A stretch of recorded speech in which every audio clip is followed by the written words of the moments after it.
mbokk mi dalal ak jàmm ci seen émission bii di histoire extraordinaire tey ñu fas yéene waxtaane histoire bu doy waar bu dox ci diggante Fatou ak Moussa ak ki nga xam ne moo di Ousmane di un triangle amoureux marqué par deux choix difficiles ak ay retournement de situation yoo xamante ne kenn yaakaaru ko woon ca njëlbeen Fatou ak ki nga xam ni moo di Moussa ñoo xamante ñoom nag ñi ngi xamante ba bëggante nobante fa nga xam ni moo di ca lycée bañ doon jànge Moussa bokkoo ci benn parti politique ci askanu sunu gaal boo xamante ni opposition la waaye nag moom Moussa nekk ko modeste lool Fatou nag mi nga xamante ni yaayam ci boppam moo ko doon influencé di ko wax naan ko nag kii nga topp amulu la benn avenir di commencé di ko duteloo dëkk ci noppam yi naan ko Fatou sama doom ji yow dama am yaakaar ci yow xalaatal sa avenir moo gën nga topp Moussa mi nga xam ne jariñu la dara lu nekk ci dëkk bi di tàcc di yor sifflet ka yuuxoo ak a wax di tàlli pono ka marche dongu la fi nekk papay Fatou nga xamante ni moom ci jëmi boppam moom moo gën a dëppoo ak jamono ki nga xamante ni moo di yaayi Fatou naan ko Fatou xam nga lan la mbëggeel du xaalis du lenn lu dul mbëggeel jàppal rek te yàlla tax lépp dina baax ak lii Fatou di bëgg ak di sopp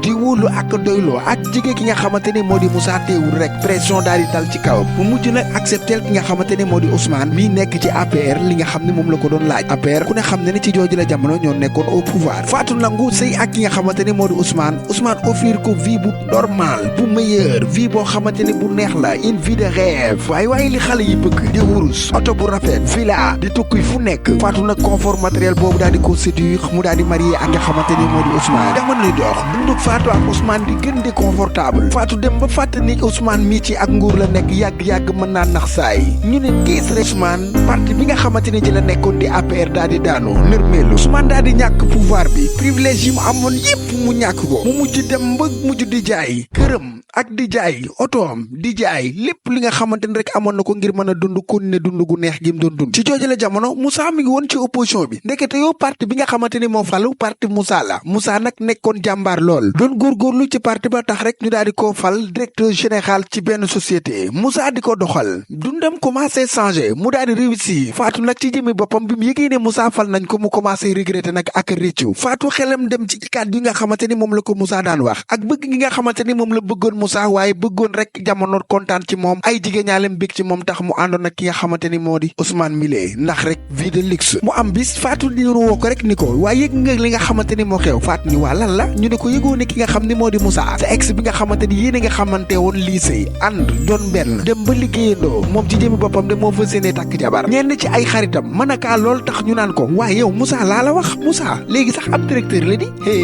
ay Moussa mi naa ko avancement da day bette moo Moussa de fi toll nii namul dara ay yow ki muy takk ni mu rafetee di gën a doy war ci li nga xamante ni mooy choix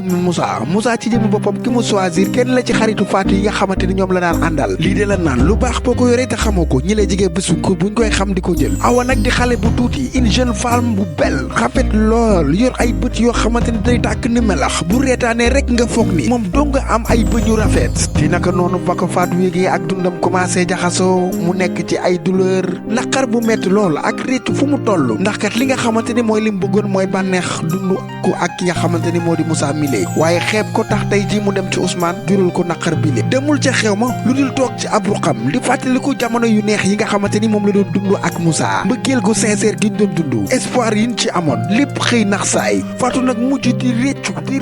réccu ba fa réccu yam dem ba sax naan ay waay bu ma yëgoon ànd ak Moussa mii ci li nga xamante ni moo di mbëggeel gi te bàyyi li nga xamante ni di ay bien wàllum matériel ay waay bu ma yëgoon ma bañ a matérialiste di dem di ànd ak Ousmane mii ndax ay oto ki kër yu rafet bàyyi fii sama mbëggeel ba tey ji keneen këf ko téye bu dee Moussa moom la gaañi naan xàcc boo gis wërsëgu waay la ca la nekk ànd naag awa ci mbëggeel sincérité ndax ba mu mettee ki nga xamante ni moo di Fatou daa dem bàyyi ko awa jël ko defaraat ko ba mu jekk awa nekk jigéen bu gëm boppam donte difficulté yi nga xamante ni moom la Moussa nekkoon yëpp mu di ko ci jàppale ci jamono ji Fatou amee bu mitin amee danaan ànd ak moom xeex na sax ndax ki nga xamante ni moo di Moussa Milé ndax mbëggeel oh mbokk yi histoire bu doy waar bi la histoire nag di ñu woon ni léegoo léeg nga gis nit muy dem nga jàpp ni li nga bëgg yëpp mu ngi ci moom boo dundee ak moom ak sa dund daal di neex ba jégg dayoo fekk na boo àndee ak moom ca la sa lépp di yàqoo te sax olof njaay da koy faral di wax ku wor ren ba déwén mu jég la des la koo ji nit ki moom li nga war a def sam xel mooy buy bëgg rek te yàlla tax bu ko defee lépp loo xamante ni rek fekk na la ca nga xam ni yàllaa ko dogal waaye nit ki boo ko bëggee ngir ay oto bis bu demee ba oto ya tàkk doon feeraay nga bàyyi ko nga bëgg ko ngir taar bis bu kanam nga amee jafe-jafe nga bàyyi ko nga bëgg ko ngir ni muy solo bis bu raflee nga bàyyi ko nga bëgg ko ngir alal bis bu pauvre nga bàyyi ko ay waay di leen bëgg te yàlla tax. Histoire extraordinaire, l'amour et l'intégrité restent à l'écoute pour d'autres histoires extraordinaires. Histoire Fatou mi Moussa mi ak Ousmane Mile war nañoo jàngal lu bari booy jàppal rek te yàlla tax. mbokk mi bile histoire bu la touché bu baax a baax ñu ngi lay ñaan nga bàyyil ñu commentaire daal di partager li nga xamante ni moo di vidéo bi ngir nga mën di jot ci mboole seen histoire extraordinaire yi nga xamante ni ñu ngi koy dugal ci chaîne bi. mbokk mi liñ lay ñaan mooy nga abonné ñoo ngi kontaan ci yéen. waaw merci de votre fidélité et à très bientôt pour une nouvelle aventure émotionnelle seen mbokk seen xarit